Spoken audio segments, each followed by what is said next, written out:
So for those of you who guessed that the video yesterday was going to have the obvious I'm reading comments and answering them follow-up, give yourself 10 points. You are absolutely correct. For the rest of you, welcome to the program.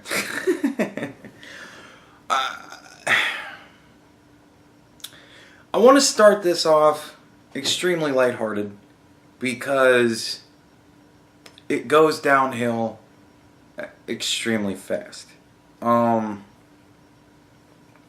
I'm going to do my best, and hopefully we can get a couple of laughs before everybody just gets angry. But to do that, first of all, I would like to read my favorite comment from yesterday's video. Here we go. Dude, you're as ugly as Donald Trump. First of all, I would like to say, I don't believe that's true. You definitely have to pay to get some just like your fart-ass hero.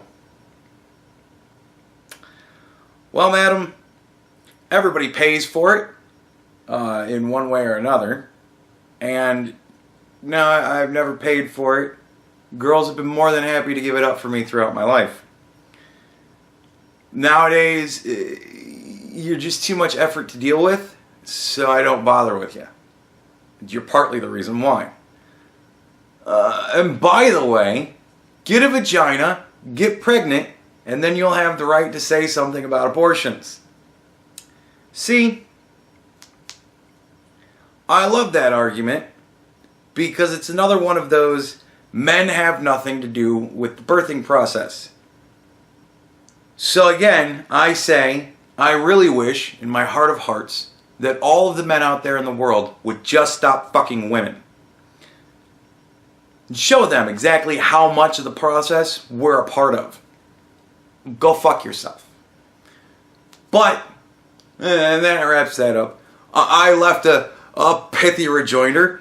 Obviously, it's pretty predictable what I said, because it's pretty basic what that person said to me. So, I won't bother to go into it, but I will say I was a hell of a lot less insulting than that person was. Anyways. Another person who comments a lot, who seems to try and, I don't know, make a conscious effort to fall into my little traps that I throw out there. She did it again, and she asked me to do a tiny bit of research into Planned Parenthood. And I gotta say, I regret doing that research, because I found out that Planned Parenthood is actually far worse of an organization than I had ever in my wildest nightmares imagined. So here we go. America's largest abortion chain, Planned Parenthood, claims over and over and over again that abortion is only 3% of the services that they offer. That's your self-reported abortion statistic. 3% of all the procedures we provide. It's in their annual report. It's on their website. And their supporters say it all the time. And abortions only comprise 3% of Planned Parenthood's health services. Abortion services only account for about 3%. Because only 3% of what Planned Parenthood does is abortions. 3% of patients visit Planned Parenthood for a safe and legal abortion. Seriously, man. 3%. Just parrots, dude. Just fucking parrots.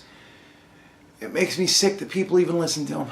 Here's why that statistic is completely bogus, and why the senior editor of the online magazine Slate said that the 3% stat was the, quote, most meaningless abortion statistic ever, and why the Washington Post fact checker gave Planned Parenthood's 3% statistic 3 Pinocchios, marking it as, quote, very misleading. Everybody's saying, I got no baby to hold me down, to make me sad, make me frown. I had that thing sucked right out. There's no baby in me. That was probably a little bit fucked up. Let's look at the numbers. According to their own annual report, Planned Parenthood commits over 300,000 abortions per year.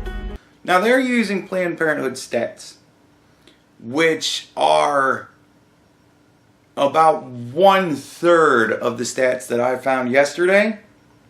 Who's to say who's right? The company that's doing the abortions and telling you what they do, or the other company that looked into abortions that have been reported over the past 48 years. I don't know. You go ahead and pick on your own. Last year alone, they did 323,999 abortions, which averages to 887 abortions per day, 37 abortions per hour, 1 abortion every 97 seconds. Again, Planned Parenthood commits 1 abortion every 97 seconds. But how much of what Planned Parenthood does is abortion? Well, let's divide the number of abortions they do in a year by the number of patients they see in a year. 323,999 abortions for 2.5 million patients means that 1 in 8 patients who walk into Planned Parenthood will undergo an abortion. Not 1 in 33, Elizabeth Warren, 1 in 8. Also not 1 in 4, Michelle Wolf. Just saying, I can count. Can you count, suckers? It's easy to see where Planned Parenthood's priorities are. They commit 160 abortions for every 1 adoption referral. Now, I don't know if that's entirely accurate, because I don't know if they refer women for adoption and they decide against it, or if they just seriously give like 1 adoption referral every month or whatever the fuck that would be, or a week or whatever. I don't know. Though Planned Parenthood constantly talks about their breast exams and pap tests, they only do less than 1% of the nation's pap tests and 1.8% of the nation's breast exams, while they do 30.6%, a third of the nation's abortions. But that's a public relations problem. Now, a breast exam does not denote a mammogram. You can do your own breast exam. You do fucking this shit. That counts as a breast exam. So Planned Parenthood came up with a creative way to make their big business, abortion, look very small. To get the 3% figure, Planned Parenthood divides abortions by the number of so-called services, which they define as a discrete clinical interaction. And they count all these services equally, regardless of the cost, time, or effort it takes to render that service. So an entire abortion procedure, which can cost from $390 to $1,500, is counted the same as a pregnancy test, which a girl could get at a pharmacy for $10. In this way, Planned Parenthood is able to count 9.4 million services. Divide 323,999 abortions by 9.4 million services, and they get 3%. It's easy to see why this math is completely ridiculous. See, math is a funny thing. It can be extraordinarily fluid if you want to make it that way. But at the end of the day, I can count. Can you count, suckers? Say a woman goes to Planned Parenthood to get an abortion. She gets her pregnancy test, the abortion procedure, an STI test, and some contraceptives. In one visit, she gets 4 services, one of which is the actual abortion. So Planned Parenthood would say that abortion was only 25% of what they did for that woman, who came into the clinic only for an abortion. Well, by this math, even if 100% of Planned Parenthood patients got an abortion, they would still say abortion is only 25% of their services. See? Math can be amazingly fluid, if you want it to be. Such distorted calculations could be used to obscure the purpose of any business. It would be like the NFL saying that because they sold 5 million hot dogs in a season and there were only 256 games, football is only 0.005% of what they do. Or it'd be like a steakhouse saying, actually, steak is only a very small percentage of what we serve, because we also serve salad, mashed potatoes, french fries, beer, wine, soda, water, butter, salt, pepper, ketchup, toothpicks, and breath mints. We'd say, yeah, right, you're a steakhouse. And see, you could also say that not everybody that goes to a steakhouse gets a steak, but everybody gets a drink. So really, steakhouses are, when it comes down to it, drink houses. Just like Planned Parenthood is an abortion corporation. But people say a lot that Planned Parenthood does a lot more than just provide abortions. And you may not want to listen to some random chick in some random video I found. So why don't you listen to somebody who actually worked there? You know him, you love him, he's The obvious question is, do you think the people at Planned Parenthood have any kind of moral qualm about abortion at all, or do they see it just as another medical procedure? I think they see it just as another medical procedure, but I think that it is really the cost center surrounding Planned Parenthood and the services they provide. I mean, that is their highest revenue generating product that they sell. They implement abortion quotas in all of their clinics. What do you mean quotas? You have to perform a certain number of abortions every month. One of the reasons that I left... Are they explicit about that? Yes. It's in your budget, right there on the line item. Line item in the budget. Gotta keep those abortions coming, ladies. It's how we make money. One of the reasons I left Planned Parenthood was because in a budget meeting I was told to double that abortion quota. And for me, as someone who had spoken to the media and had said, you know, we're about reducing the number of abortions, we're about, you know, prevention, all of these other services, I was shocked to hear that. See, I'd be pissed off and quit too if I found out that the company I worked for was sending me out on live national TV to lie on their behalf. Actually worked at a Planned Parenthood. Give us some sense of the relative number of abortions versus the number of mammograms versus the amount of prenatal care offered. So, now again, a mammogram is something that is done with a medical machine.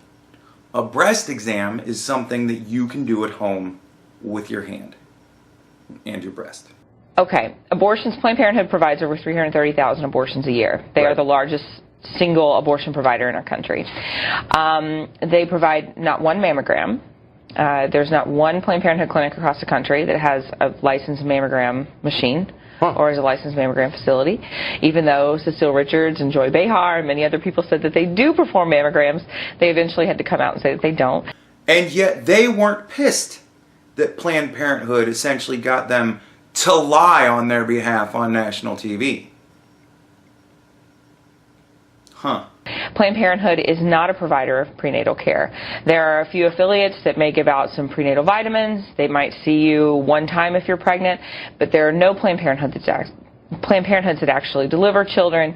The bulk of their services are contraceptive services and abortion. It's the bulk of their services, folks. So anybody tells you differently, they're fucking lying to you. Interesting. So that talk about being a healthcare provider, providing the whole spectrum of reproductive-related healthcare services, it's really about contraception and abortion. Sure. Well, and listen to this. We just found out recently there are at least 2 Planned Parenthood Planned Parenthood facilities in the country, one in Madison, Wisconsin, one in Overland Park, Kansas.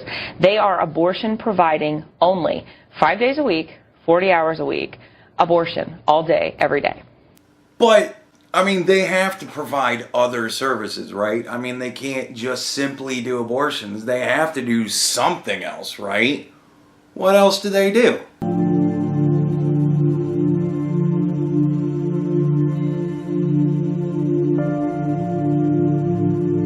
I'm the medical director for the national office for all of the affiliates.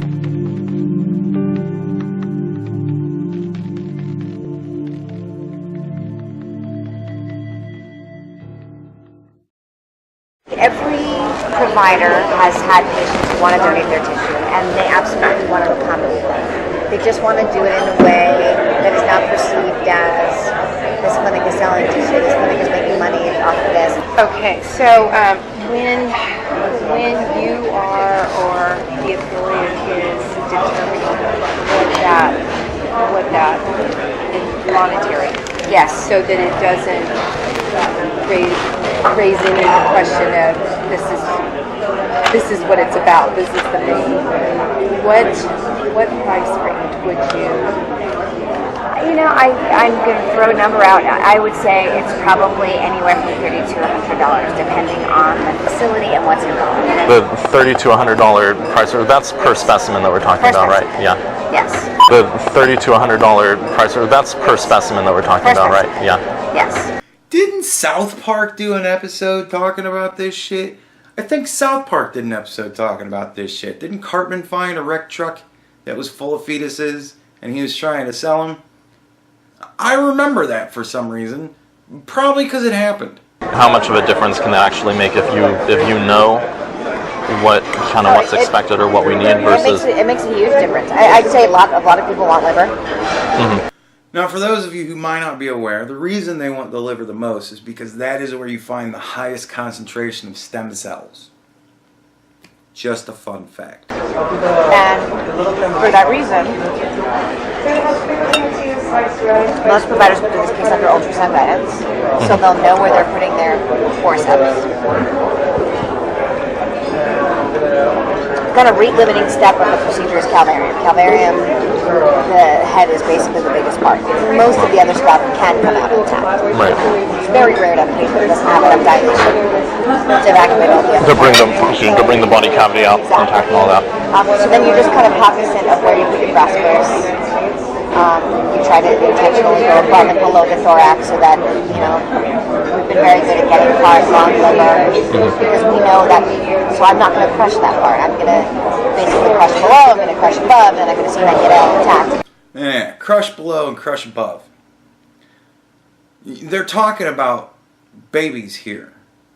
Just bear that in mind. And with the calvarium, in general, some people will actually try to change the presentation so that it's not vertex. Because when it's a vertex presentation, you never have enough dilation at the beginning of the case unless you have a real huge amount of dilation to deliver an intact calvarium.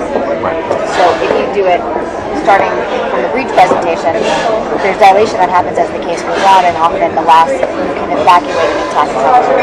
So I mean, there are certainly steps that can be taken. So they can convert to breech, for example, at the start of the... Exactly. Under ultrasound guidance, they can just change the presentation. They went through a lot of effort and thought to try and figure out the best procedure to make sure that they can get the most money out of these children. Oh, sorry, fetuses. Clumps of cells, if you will.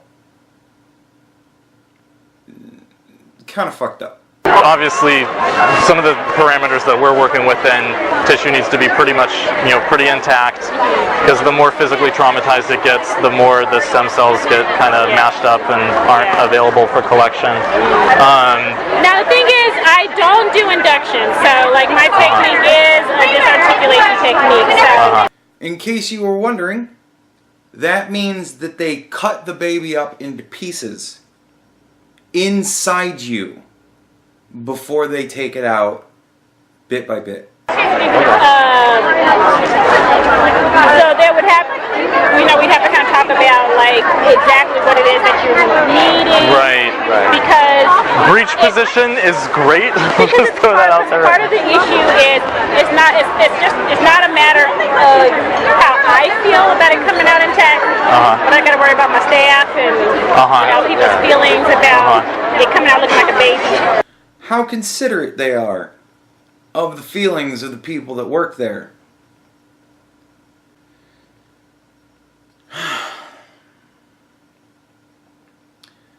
But anyways, I understand that in this country nowadays, we're greatly concerned about race.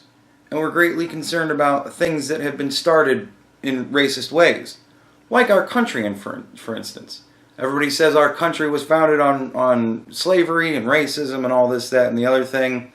And a lot of people who support Planned Parenthood hate our country because it was founded on racism and slavery and whatnot. But how was Planned Parenthood founded? What was it started for? We don't want the word to go out that we want to exterminate the Negro population. These are the words of Margaret Sanger.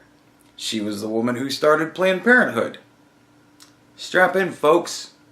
Here's where it starts to get really, really nasty.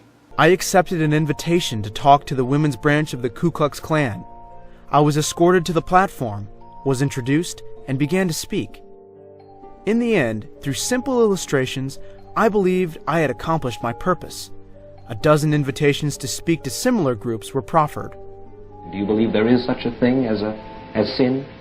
Well, I think the greatest sin in the world is bringing children into the world that have disease from their parents, that have no chance in the world to be a human being, practically. Delinquents, prisoners, all sorts of things just marked when they're born. That, to me, is the greatest sin that people can commit. Eugenics without birth control seems to us a house builded upon the sands. It is at the mercy of the rising stream of the unfit.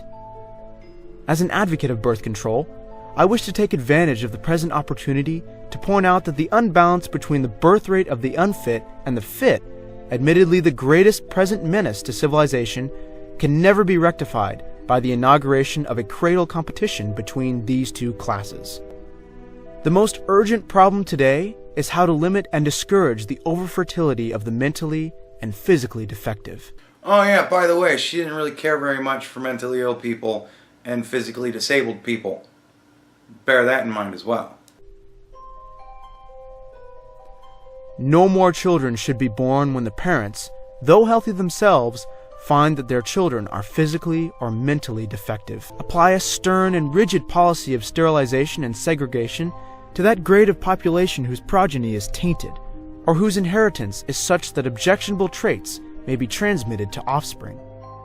These two words, birth control, sum up our whole philosophy. It means the release and cultivation of the better elements in our society, and the gradual suppression, elimination, and eventual extinction of defective stocks, those human weeds which threaten the blooming of the finest flowers of American civilization. My own position is that the Catholic doctrine is illogical, not in accord with science, and definitely against social welfare and race improvement. All of our problems are the result of overbreeding among the working class. Knowledge of birth control is essentially moral. Its general, though prudent practice must lead to a higher individuality and ultimately to a cleaner race. Birth control itself, often denounced as a violation of natural law, is nothing more or less than the facilitation of the process of weeding out the unfit, of preventing the birth of defectives or of those who will become defectives. If we are to make racial progress, this development of womanhood must precede motherhood in every individual woman. But that has to be it, you're telling me, right? Like you're saying to yourself, okay, it was founded by a woman who was a racist who wanted to use it as a form of doing eugenics. And they don't really provide any manner of health care. They just kind of do abortions. Clearly everything I've shown to this point must be damning enough. But I asked myself, do they provide any other services? Does Planned Parenthood provide any other services to help out those in need? Okay, how old are you? I'm 13. Okay. In the state of Indiana, you have to have a parent's signature to get an abortion. And I would want to know who was the father and everything, and I can't tell. I wouldn't want to tell them about all that stuff. Okay. Okay. Because, I mean, really, he was in really big trouble. Right. Because I don't want to know how old he is. Okay. Okay. What do you mean? I don't want to know how old he is. Okay. And because in the state of Indiana, anyone 13 years and younger, there has to be a report done to CPS. You know. He might be 31. You know. Okay. I didn't hear the age. I don't want to know the age. It could be reported as rape. Oh, okay. And that's child abuse. Oh. Okay. So if I just say, I don't know who the father was, but he's one of the guys at school or something. Right. Okay. Just, you know, you've seen him around, you know he's 14, he's in your grade and whatever. Oh, so, okay. You know what I mean? Yeah. Okay, so that's that problem solved. Yeah, that's that problem solved. Tell your parents it was some 14-year-old in your class. Because God knows, that will never be pursued. And of course, then if it is, well, you just lie more and point the finger at some poor 14-year-old kid in your class. Fuck his life up for good. Awesome. How old are you? I'm 13. If I set up an appointment, are they going to ask me how my birthday is? Because he told me that if people found out the date, then it would be very mad for them. We don't ask anything about abortion. We don't really care about what the age of the was consensual. It's your choice. Yeah, he's 35. I don't care how old he is. Surrounding states don't have parental consent. Should I go to? I can't say anymore.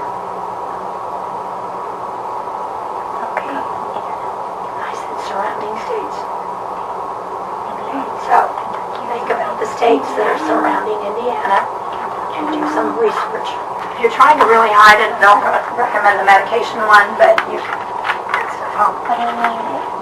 there's a medication one that you would miscarry at home. You take a pill, it's $500, and then you put some medicine in your cheeks and so forth. And I don't recommend that with your situation. You just need to get it over with. They say that if your boyfriend is cooperative and he's not forcing you to have the abortion, you have a good relationship with him, they say that it's better to have him with you for support. Because he's... How old?